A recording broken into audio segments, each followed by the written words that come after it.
Traditional methods of conducting market and consumer research involve techniques we've probably all participated in at some stage: surveys or questionnaires and polls.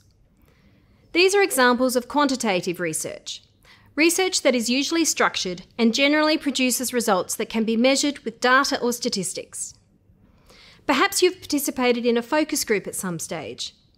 This is an example of qualitative research and is generally less structured and collects comments and observations to provide insights, rather than answers that can be grouped mathematically. There's a lot of information available about traditional consumer research techniques. We see more value in focusing here on a couple of contemporary research methods so that you can learn about some fresh approaches to gathering market and consumer research. You may have heard the term big data used here and there. Big data uses extremely large data sets that can be analysed to reveal patterns, trends, and links. It is also used to gain insight into consumer behaviour. Big data is about combining the huge volume of information being collected around consumers and their behaviour on a daily basis, often via technology and the digital footprint that's left behind. Deep analysis is conducted on this data to give further insights. Think about the smartphones many of us carry with us and the information they generate about us. Data is collected about who we are and what we like via our social media accounts.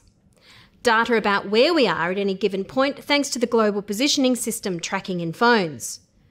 And data on what we like to do and what we like to buy thanks to the websites we visit and the transactions we make online. Big data market research brings together all the different forms of market research, like purchasing data, behavioural data, attitudinal data, and putting it through advanced analytics. The aim is to generate more measurable results for some of those traditionally hard to measure behaviours and why they're occurring. There have also been developments in methods of collecting information around consumer behaviour.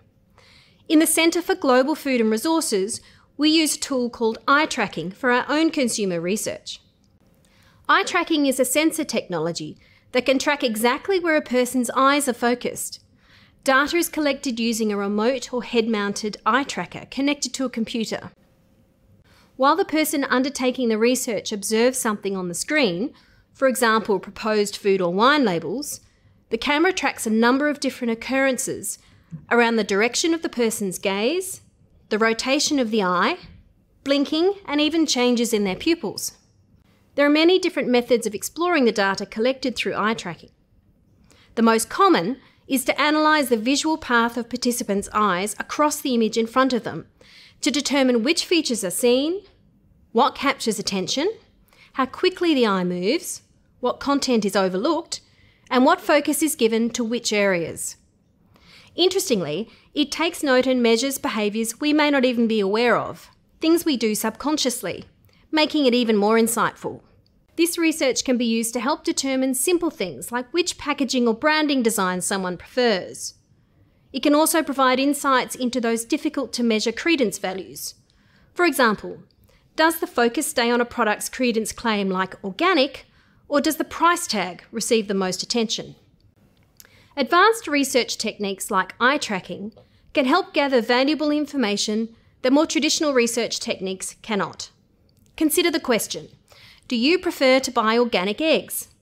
In a written survey or focus group, the response to that question may be influenced by the respondent's instinctive urge to give an expected or politically correct response.